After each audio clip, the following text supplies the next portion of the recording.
का अल्लाह के डर नहीं है?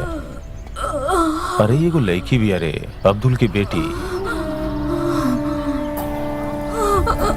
मगर खतरनाक बिया।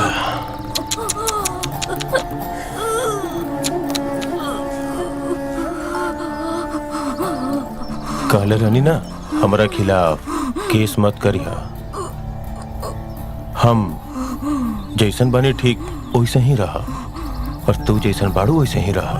खाना वाना बनावा, परिवार बसावा, बच्चा पैदा करा, उन्हीं के पाला पोसा। क्राइम रोकला के कैसा नया ट्रेंड है? अपन चैनल के टीआरपी बढ़ावे खातिर मीडिया के लोग स्टिंग ऑपरेशन करता हमारा ऊपर, और तू अपन धंधा चलावे खातिर हमारा ऊपर अटैक कर देलू। ना ना ना, सुपारी लेके केहू के मारल कोनो नया बात बाका? ना ना, तो फिर ह्यूमन ट्रैफिकिंग, ड्रग्स, गन्स, ये सब खाली का अंडरवर्ल्ड में होखेला? ना ना ना ना, हमनी के वर्ल्ड में सब लीगल बा। तनी होमवर्क कर लेवे के चाहत रहे। गुंडा कहीं के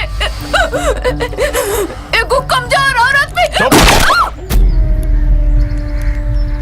कमजोर लोग पे ही मुराद हमला करेला, कमजोर होके चाहे।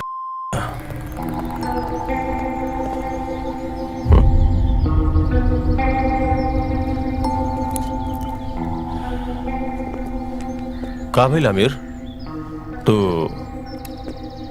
पहले कबो कोनो औरत के डेड बॉडी नहीं देखले का? मतलब चल गाड़ी में बात करिए।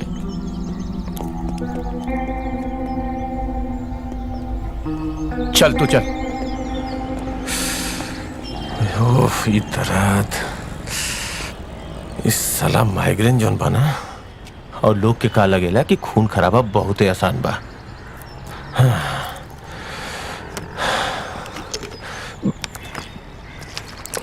छोड़ी सब, सुन, एगो नया घर पकड़ाइल बा, मालदार बा, एगो बिजनेसमैन, 70 करोड़ रुपया के मालिक बा। वो अपन संपत्ति के चैरिटी के दिहल चाहता। ओकर भाई आयल रहे हमारा पास, वो ओकरा रोक नहीं के पावत। हमनिए के रोके के पड़ी, और सुन, कल रात के ही काम खत्म करे के पड़ी। उदा था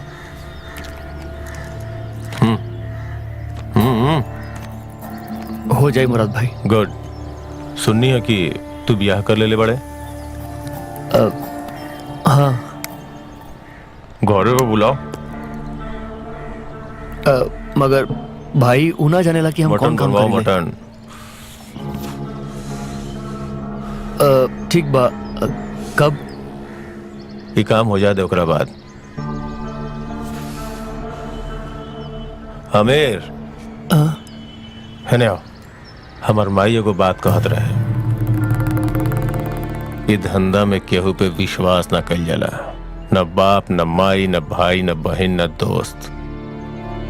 यही से मुराद सबसे भेंट करेला, चाहे वो नया गुर्गा होके, चाहे ओकर दुल्हन। खुदा हाफिज।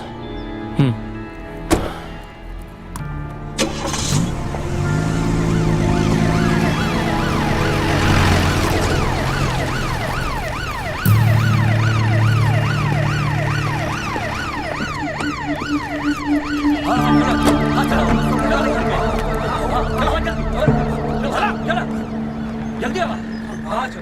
हाँ बाइक करो। जल्दी आओ, चलो जल्दी करो। चलो लेफ्ट साइड और जल्दी।